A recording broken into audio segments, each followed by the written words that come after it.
Hello sewing friends, Joanne Banko here from letsgosew.com, and I am going to record some of the parts of my progress for the Sewing Machines Plus Serger Soiree Challenge, and I will just want to show you some of the techniques that I did a little bit more in detail. So first of all, let's start with the thread. I got a beautiful box from Kennedy. If you saw my unboxing video, then you saw all the goodies I got, but she sent 4 spools of brand new Maxi Lock thread, and I love this thread. It's super good quality. I use it all the time. It's my go-to standard serger thread, but one of the things that drives me crazy, and maybe you too, is getting this open. So if you see, they have a zip strip here that's designed for you to be able to pull that plastic off, but getting it started is the tricky part. What you don't want to do ever is use scissors or a seam ripper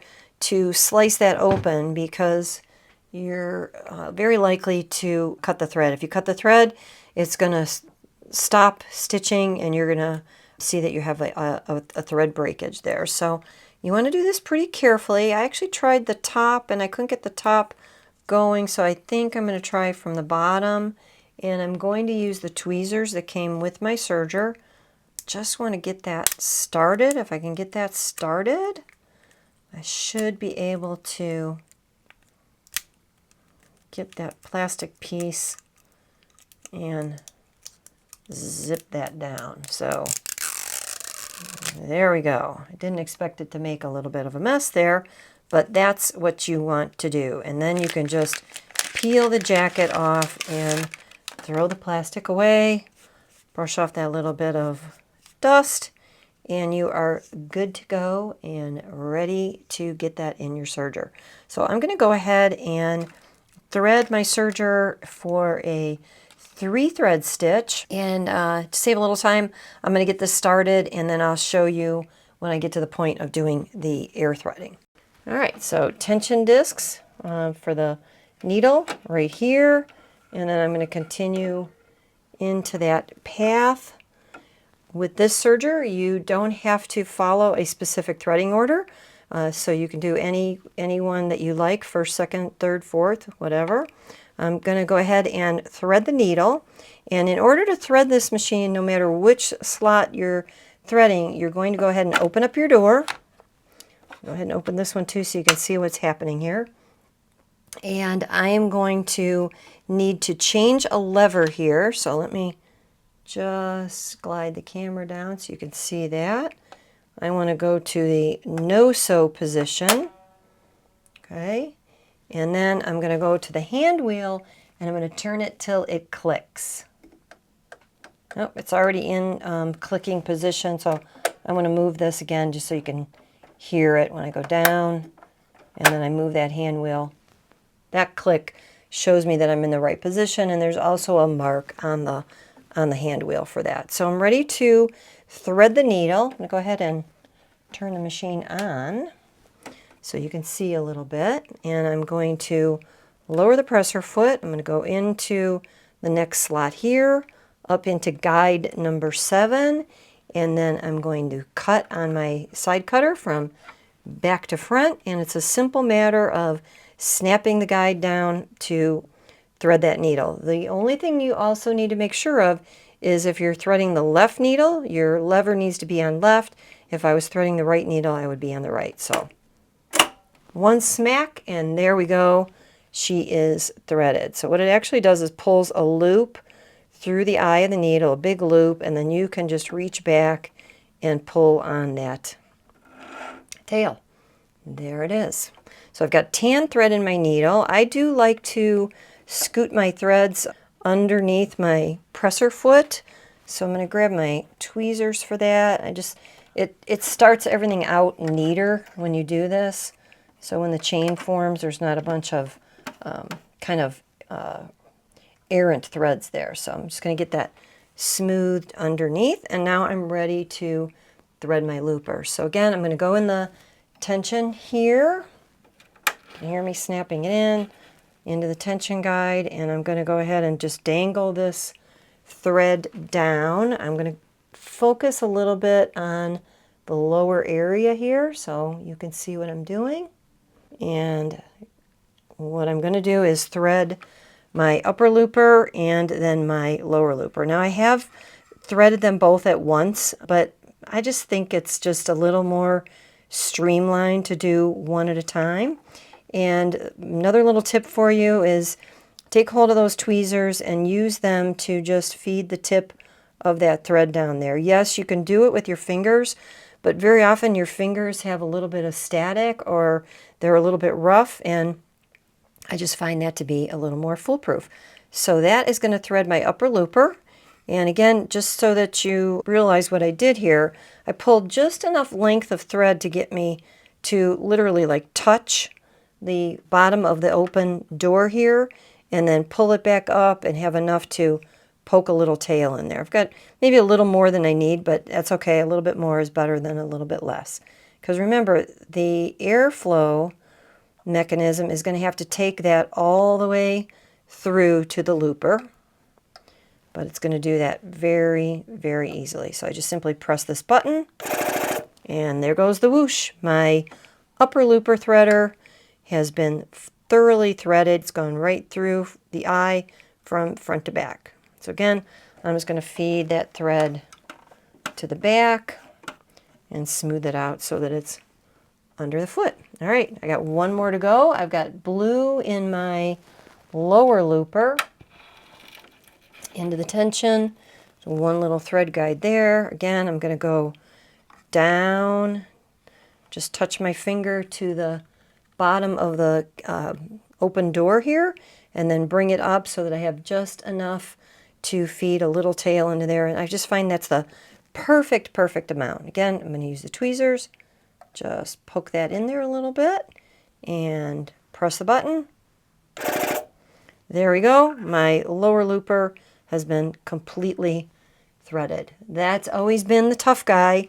Let me zoom in on that, and hopefully you can see that a little bit better.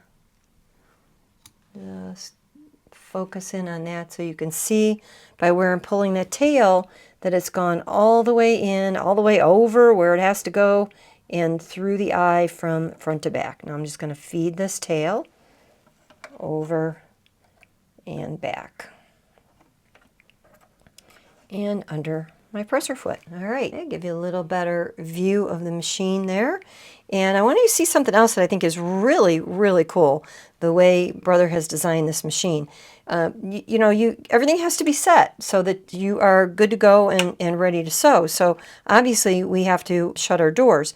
If we are still set up for the lever to be threading the machine, which is what we just finished doing, watch how my doors won't close. So the little safety cover here is fine, but my main door won't close, and that's because I have to flip the lever into sewing position. So that little guide there tells me I'm in sewing position. Now my door will fully close. It does come with a thread catcher to catch your scraps that would slide right under the machine and fill in this area.